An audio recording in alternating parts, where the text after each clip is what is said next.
Audio Jungle.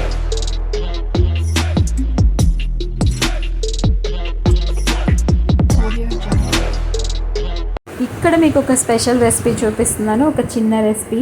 ఎప్పుడైనా మనకి chicken తినాలనుకున్నప్పుడు కోడిగుడ్లతో కూడా ఇలా చేసుకోవచ్చు.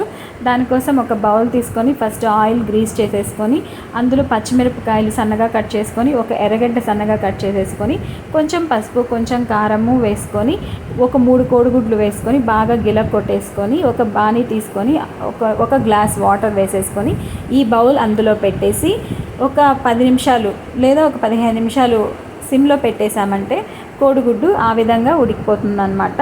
ఉడికిందా లేదా చూడాలంటే ఏదైనా చిన్న ఒక టూత్పిక్ కానీ లేదా ఫోక్ కానీ గుచ్చి చూసామంటే మనకి బాయిల్ అయిందా లేదా అనేది అర్థమవుతుంది. తర్వాత వేరొక బాణీ పెట్టేసుకొని ఆయిల్ వేసుకొని జీలకర్ర వేయించుకున్న తర్వాత జీలకర్ర ఆ విధంగా వేయించుకున్న తర్వాత ఎర్రగడ్డలు ఇంకా కరివేపాకు వేసుకొని దోరగా వేయించుకోవాలి.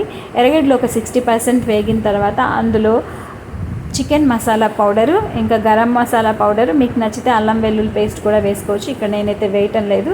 ఇంకా కారము, కొంచెం పసుపు, ఉప్పు కూడా వేసుకొని బాగా వేయించుకోవాలన్నమాట. వేగిపోయిన తర్వాత మనం ఏదైతే ఇంతకుముందు బాయిల్ చేసుకున్నామో ఆ కోడిగుడ్లు నైఫ్తో సన్నగా కట్ చేసేసుకోవచ్చు, లేదా మీడియం సైజులో ముక్కలుగా కట్ చేసేసుకొని ఇందులో వేసుకొని మూత పెట్టేసుకొని ఒక 5 మినిట్స్ లేదా ఒక 7 మినిట్స్ ఆయిల్లో బాగా మగ్గించుకున్నామంటే ఈ ఫ్రై అనేది రెడీ అయిపోతుంది. ఎగ్ బాయిల్డ్ ఫ్రై అయితే రెడీ అవుతుంది. ఇలా కూడా ఒకసారి ట్రై చేయొచ్చు.